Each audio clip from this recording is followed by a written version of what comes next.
Hello dear students, फीमेट coaching centre के YouTube channel में मैं मनोज कुमार पटेल आप सभी का हार्दिक स्वागत करता हूं।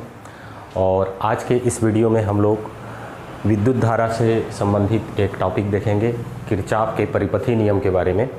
और इसी को हम किरचॉफ सर्किटल लॉ भी कहते हैं। और यह एक बहुत ही महत्वपूर्ण नियम है। यदि किसी भी प्रकार का कठिन से कठिन यदि हमको विद्युत परिपथ दिया गया है और उस विद्युत परिपथ में जुड़े हुए प्रतिरोधों का मान हमें मालूम है और जुड़े हुए सेलों के विद्युत वाहक बल हमें ज्ञात हो, तो हम किरचॉफ के परिपथी नियम की सहायता से उस परिपथ की किसी भी शाखा में बहने वाली धारा का मान ज्ञात कर सकते हैं और किसी भी अवयव या किन्हीं भी दो बिंदुओं के बीच का विभवांतर हम इस नियम की सहायता से प्राप्त कर सकते हैं। और यह नियम सिर्फ स्थिर धारा परिपथ में ही लागू नहीं होता, यह प्रत्यावर्ती धारा परिपथ में भी लागू होता है, जिसको आप आगे जा कर के कक्षा 12वीं में पढ़ेंगे। तो इसलिए ये नियम बहुत ही महत्वपूर्ण हो जाता है। तो सबसे पहले हम लोग आते हैं किरचॉफ के परिपथी नियम का पहला नियम जो है उसे हम संधि का नियम कहते हैं। संधि उस बिंदु को कहते हैं जहाँ पर परिपथ में दो से अधिक तार आकर के एक दूसरे से जुड़ते हैं। जैसा कि यहाँ पर एक संधि दिखाया गया है। तो इस नियम के अनुसार, संधि के नियम के अनुसार, विद्युत परिपथ के किसी भी संधि पर आने वाली समस्त विद्युत धाराओं का योग संधि से दूर जाने वाली धाराओं के योगफल के बराबर होता है। फिर से हम एक बार इसको रिपीट करते हैं। विद्युत परिपथ के किसी भी संधि पर आने वाली समस्त विद्युत धाराओं का योग संधि से दूर जाने वाली धाराओं के योग के बराबर होता है। तो ये संधि है, यहाँ पर जितनी धाराएं इस संधि पर आएंगी उतनी ही धारा यहाँ से दूर जाएगी।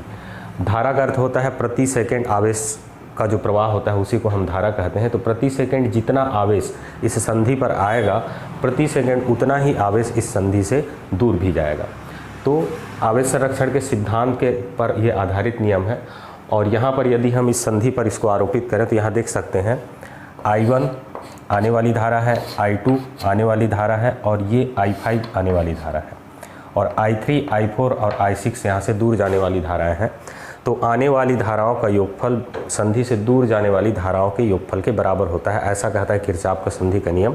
तो आने वाली धाराएं I1, I2 और I5 का योगफल मतलब I1 plus I2 plus I5 is equal to हो जाएगा, दूर जाने वाली धाराएं I3, I4 और I6 है, तो इज इक्वल टू हो जाएगा I3 plus I4 plus I6। इसी नियम को हम दूसरे तरीके से भी बोल सकते हैं। विद्युत परिपथ के किसी संधि की ओर आने वाली समस्त धाराओं का बीजगणितीय योग शून्य होता है। यहाँ पर आने वाली धाराओं को हम लोग धनात्मक ले लेते हैं और जाने वाली धाराओं को हम लोग ऋणात्मक ले लेते हैं और सभी को हम आने वाली धारा ही कहते हैं, बस चिन्ह अलग होगा। यदि आने वाली धारा वास्तव में संधि की ओर आ रही है तो वो धनात्मक होगी और यदि आने वाली धारा वास्तव में संधि से दूर जा रही है तो वो ऋणात्मक होगी। तो इस नियम के अनुसार आने वाली धाराएँ I1, I2 और I5 हैं तो इनका चिन्ह धनात्मक रहेगा और संधि से दूर जाने वाली धारा है I3, I4 और I6 तो इनका चिन्ह ऋणात्मक रहेगा और इन सभी का योगफल शून्य के बराबर होगा। यदि हम इन तीनों को उस दाहिने पक्ष में ले जाते हैं तो यह हो जाएगा I1 plus I2 plus I5 is equal to I3 plus I4 plus I6। बिल्कुल ऐसा ही हमको परिणाम मिलता है। मतलब हम दो तरह से इसको बोल सकते हैं। तो पहला कथन ये है कि विद्युत परिपथ के किसी भी संधि पर आने वाली समस्त विद्युत धाराओं का योगफल संधि से दूर जाने वाली विद्युत धाराओं के योग के बराबर होता है, या इसी को हम कह सकते हैं कि विद्युत परिपथ के किसी भी संधि की ओर आने वाली समस्त विद्युत धाराओं का बीजगणितीय योग शून्य के बराबर होता है। दोनों का अर्थ एक ही होगा।